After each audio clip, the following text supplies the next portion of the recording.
สวัสดีครับอาจารย์ซื้อทางสมเด็จยามวันนี้จะมาแนะนำวิธีการแก้บทประกาศวิชาเสนคาผัดเป็นเพียงเป็นคำถามข้อที่15เนาะข้าพเจ้าขออ่านคำถามแล้วก็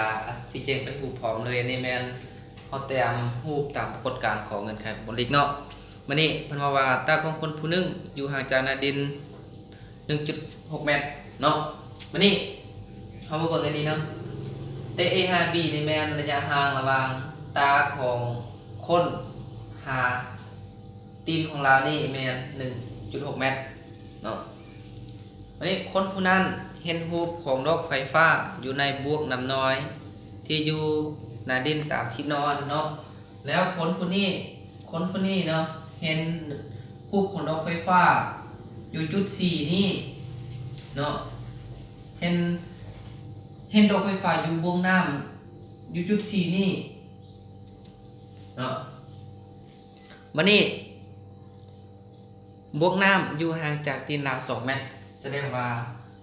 บวกน้ำคือจุด4นี่เป็นบวกน้ำเนาะระหว่างB หา C นี่แมน2 เมตรเนาะจุด B นี่แมนตีนของเราเนาะห่างกัน2 เมตรวันนี้และห่างจากรูปสายตั้งซื้อของดอกไฟในหน้าดินระยะ S เท่า10 เมตรเนาะแสดงว่าระยะห่างระหว่างบวกน้ำหาสายตั้งซื้อคือเสาหลักไฟฟ้านี่เนาะแมนระยะห่างคือแต่ C หา D นี่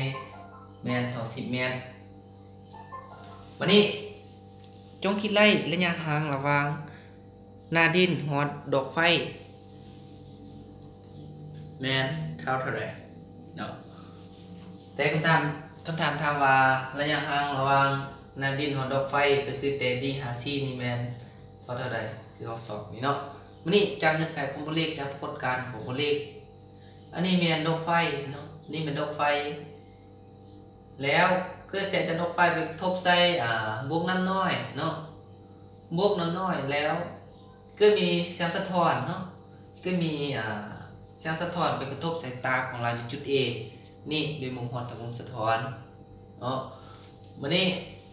จากเงื่อนไขของตัวเลขเขาว่า AB นี่แมนระยะห่างระหว่างแมนระยะห่างระหว่างตาของคนผู้นี้หาตีนของมันเนาะแมน 1.6 เมตร BC นี่แมนระยะห่างระหว่างตีนของคนหาบวกน้ำน้อยเนาะ2 เมตรวันนี้ CD นี่แมนระยะห่างระหว่าง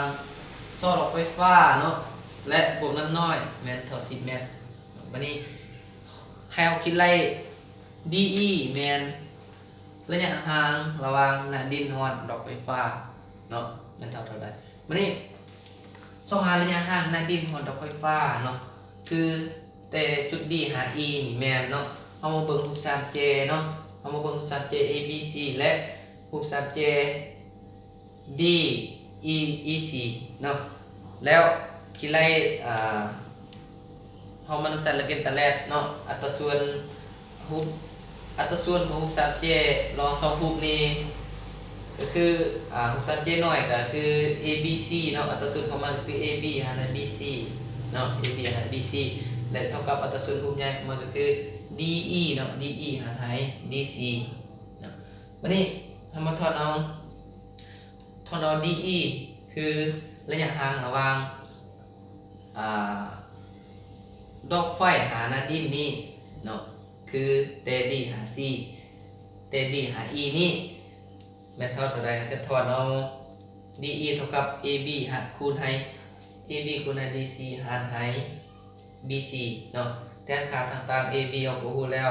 DC เอาก็ฮู้ BC เอาก็ฮู้เนาะเวลาแทนค่าเข้าไปมันก็จะได้อยู่8 เมตรเนาะ8 เมตรนี่คือรวมสูงหรือว่าระยะห่างระหว่างหน้าดินของดอกไฟเนาะเท่านี้ก่อนนี้